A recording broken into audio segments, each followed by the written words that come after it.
Hello guys, നമുക്കൊരു ചായ കുടിക്കാൻ പോയാലോ? ശരിക്കും ചായ കുടിക്കാൻ പോയതല്ല, വേറൊരു വഴി വരെ പോയതാ. തിരിച്ചു വന്നപ്പോൾ ഞാൻ ഓർത്ത്, അയ്യോ വീഡിയോ ഒന്നും എടുത്തില്ലല്ലോ എന്ന്.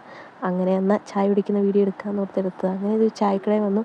ആ ചില്ലുകൂട്ടി നോക്കിയപ്പോൾ എനിക്കെല്ലാം ഇഷ്ടമുള്ളത്. പിന്നെ അച്ഛൻ ആദ്യമേ 2 മുട്ട ബജ്ജി വാങ്ങിച്ചു തന്നു. മുട്ട ബജ്ജി കഴിച്ച് കഴിഞ്ഞപ്പോഴത്തേന് ഉഴുന്നുവട വന്നു, പിന്നെ ഏത്തയ്ക്ക ബോളി വന്നു.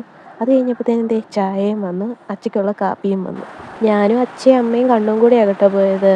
ഞാനും അമ്മയും കണ്ണും ചായ കുടിച്ചു, അച്ഛ കടുകാപ്പിയും കുടിച്ചു. പിന്നെ ഞങ്ങൾ ചായയൊക്കെ കുടിച്ചിറങ്ങി. വണ്ടി കയറിയപ്പോഴത്തേനും അച്ഛൻ ഞങ്ങൾക്ക് ജ്യൂസൊക്കെ വാങ്ങിച്ചു തന്നു. പിന്നെ ഞങ്ങളെല്ലാം വണ്ടി കയറ്റിയിട്ട് അച്ഛൻ പെട്ടെന്ന് തന്നെ വണ്ടി എടുത്തു. അച്ഛയ്ക്കറിയാം ഇനി അവിടെ നിന്നാൽ മുതലാവത്തില്ലെന്ന്. പിന്നെ അച്ഛൻ വണ്ടി നിർത്തിയത് മീൻകടയിൽ എത്തിയപ്പോഴാണ്. അയലയും വാങ്ങിച്ചു, കൂന്തലും വാങ്ങിച്ചു, വേറെ ഏതോ ഒരു ഇറച്ചി മീനും വാങ്ങിച്ചു. അത് കഴിഞ്ഞിട്ടാണ് കേട്ടോ ഞാൻ കാണുന്നത് ഈ മീൻ ഞാൻ ഇതുവരെ കണ്ടിട്ടേ ഇല്ല. ഇതിൻ്റെ പേര് തന്നെ ഞാൻ ഇപ്പോഴാണ് കേൾക്കുന്നത്. ഈ മീൻ ആരെങ്കിലും കഴിച്ചിട്ടുണ്ടെങ്കിലും കണ്ടിട്ടുണ്ടെങ്കിലും ഒന്ന് കമൻറ്റ് ചെയ്യണേ.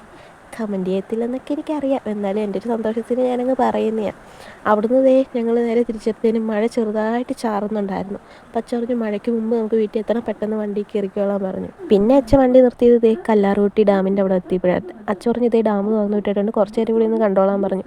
ഞാൻ കുറച്ച് വീഡിയോസും ഫോട്ടോസും ഒക്കെ എടുത്ത് അച്ഛൻ നേരെ കൊണ്ട് അപ്പുറം പാലത്തിൻ്റെ അവിടെ നിർത്തിയിട്ട് അച്ഛൻ പറഞ്ഞു നീ ഫോട്ടോ ഒക്കെ എടുത്തിട്ട് വന്നേക്ക്, പാലത്തിൽ ഒത്തിരി നേരം വണ്ടി ഇടാൻ പറ്റത്തില്ലെന്ന്.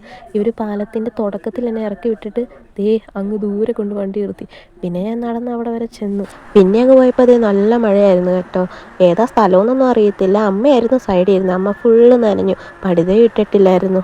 അത് കഴിഞ്ഞ് വീടിൻ്റെ അടുത്ത് എത്തിയപ്പോഴത്തേന് ഫുള്ള് മഞ്ഞ് കയറിയിട്ട് മൊത്തം മൂടി നിൽക്കുമായിരുന്നു. ഈ ബാക്ക്ഗ്രൗണ്ടിൽ സൗണ്ട് കേൾക്കുന്ന ഇവിടെ നല്ല മഴയാണ് കേട്ടോ, അതുകൊണ്ടാണേ. അത് കഴിഞ്ഞ് വീട്ടിൽ എത്തിയൊരു കാപ്പിയൊക്കെ കുടിച്ചപ്പോഴത്തേനും സെറ്റായി. Okay guys, bye. എൻ്റെ വീഡിയോസ് നിങ്ങൾക്ക് ഇഷ്ടപ്പെടുകയാണെങ്കിൽ ലൈക്കും ചെയ്ത് സബ്സ്ക്രൈബും കൂടെ ചെയ്തേക്കണേ.